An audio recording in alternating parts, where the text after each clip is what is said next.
Hello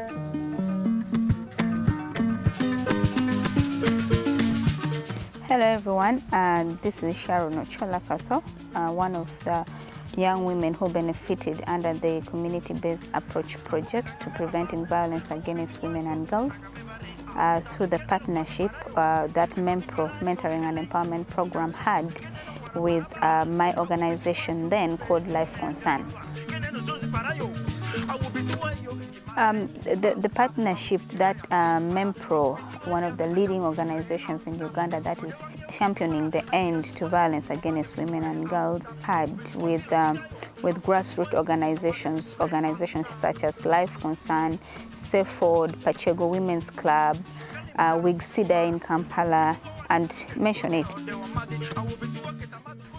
These grassroots organizations had a chance to identify young women each, 2 young women each, who were subjected under intense trainings with MEMPRO.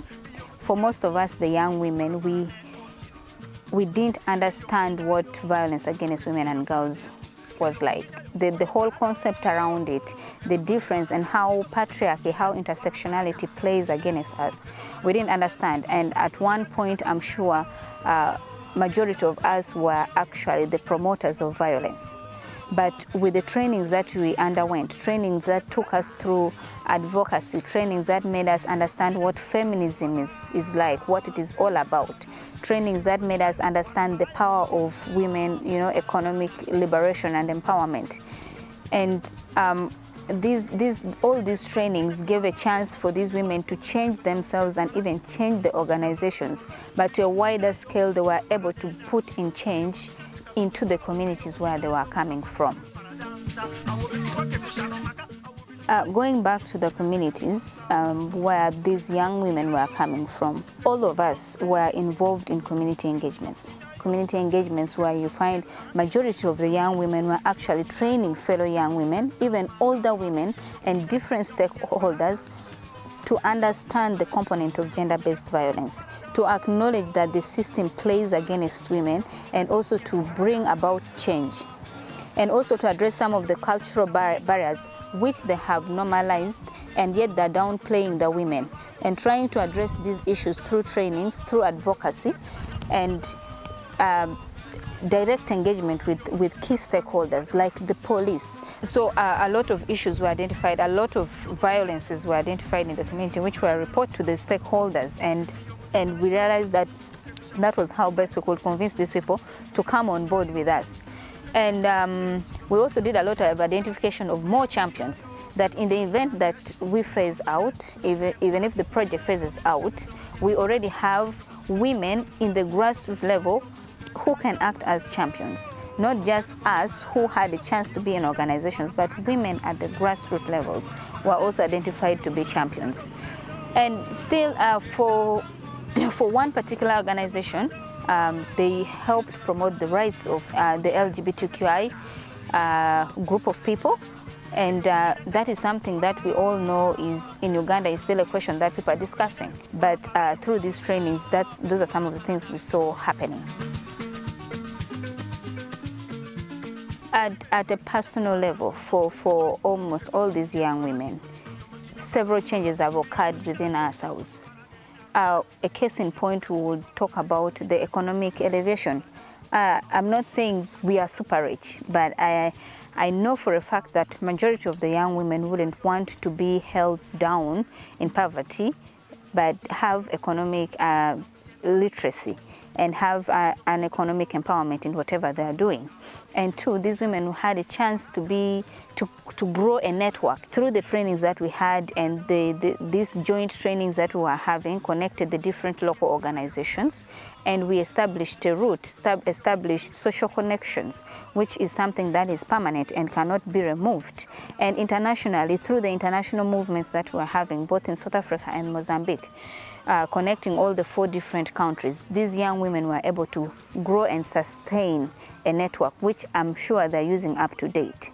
And furthermore, majority of us gained confidence and gained the courage to stand and demand for what is right before our stakeholders, before our fellows, and before the entire community to question the norms. It's because we have the confidence to do that.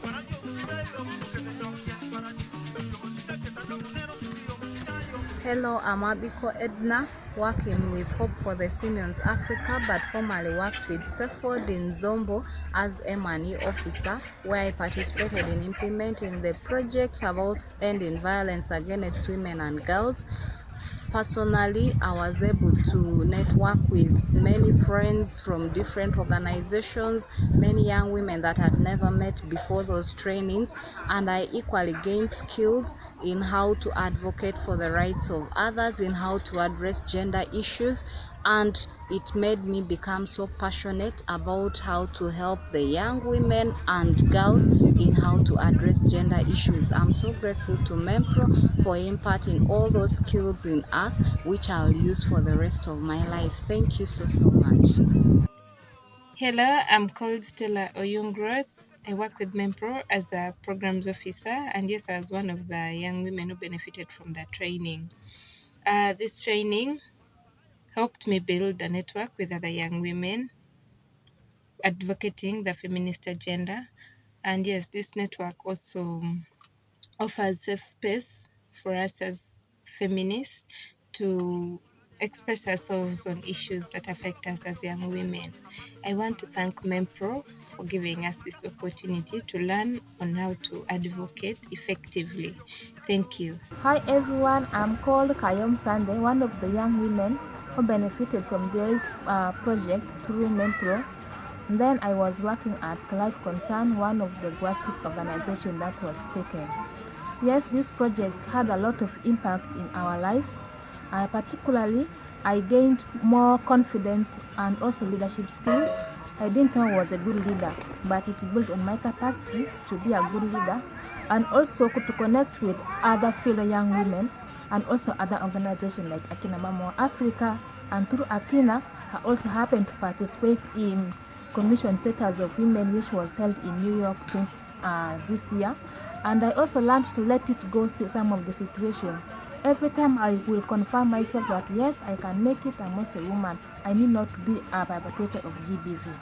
At organization level, I used to handle a dialogue without considering the GBV aspect, only concentrating on human rights issue. But at the moment, I am able to identify, to analyze issue critically and also including GBV in my daily work routine. And I also, during this COVID, since there was high rate of GBV, we empower young women using a storybook where they are able to amplify their voices and also share their stories with other young women. Now that the project is coming to an end, yet there is a plight of GBV during this COVID, I wish this funding could continue so that more women can be integrated to also benefit from this project and amplify their voices.